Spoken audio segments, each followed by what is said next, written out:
Donc du coup, il faut résoudre cette équation, voir quand est-ce qu'il y a des solutions. C'est du second degré, donc on va déjà calculer delta. Donc B, c'est moins 4. Donc B carré moins 4 fois A fois C. Donc ça fait 16 moins 4A carré fois 3.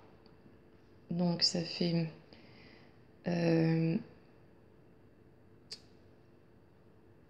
alors là, je me suis trompée. J'ai pas mis les bonnes parenthèses. Donc le 3 est multiplié à tout ça.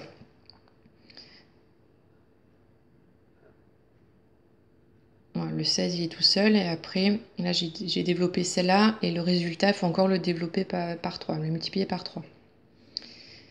Donc ça fait 16 moins 4 fois 3, donc moins 12. Et moins 4 fois 3 à carré, donc moins 12 à carré. Donc on a 16 moins 12, 4, moins 12 à carré. Donc ça, c'est delta.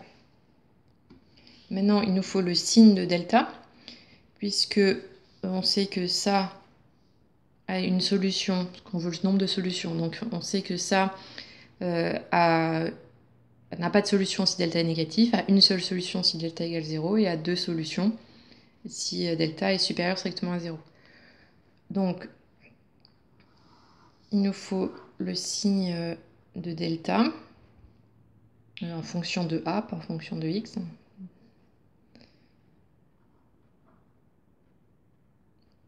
Donc il faut déjà savoir quand est-ce que ça est égal à 0. Et comme c'est du second degré, moi, ce sera le signe de A à l'extérieur des racines. Donc on va déjà résoudre delta égale 0. Donc 4 moins 12a carré égale 0. 4 égale 12a carré.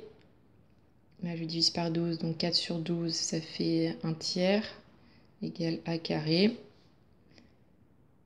Et donc racine de 1 tiers. A égale racine de 1 tiers ou A égale moins racine de 1 tiers. Donc vous pouvez laisser comme ça, mais en général on ne laisse pas de racine au dénominateur, mais bon, c'est pas grave si vous laissez comme ça. Donc là on va multiplier par 3 en haut et en bas. Donc ça fait A égale donc racine de 3 en haut, et en bas ça fait 9, donc racine de 9 ça fait 3, ou A égale moins racine de 3 sur 3. Donc on a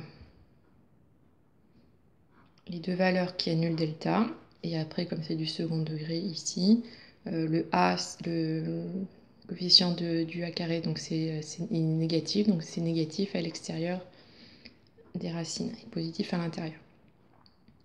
Donc du coup, on voulait le nombre de solutions, le nombre de points d'intersection, donc le nombre de points de solutions au système en fonction de A. Donc je vais commencer par ici. Donc si A appartient à moins racine de 3 sur 3, racine de 3 sur 3. Donc on a delta qui est strictement supérieur à 0. Donc il y a deux points d'intersection.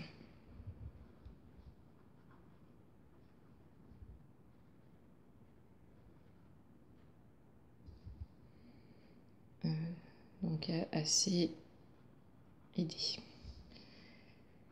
Après, si delta égale 0, donc c'est quand A égale moins racine de 3 sur 3. Donc où A égale racine de 3 sur 3. Donc dans ce cas-là, delta égale à 0. Donc C et D ont un point d'intersection.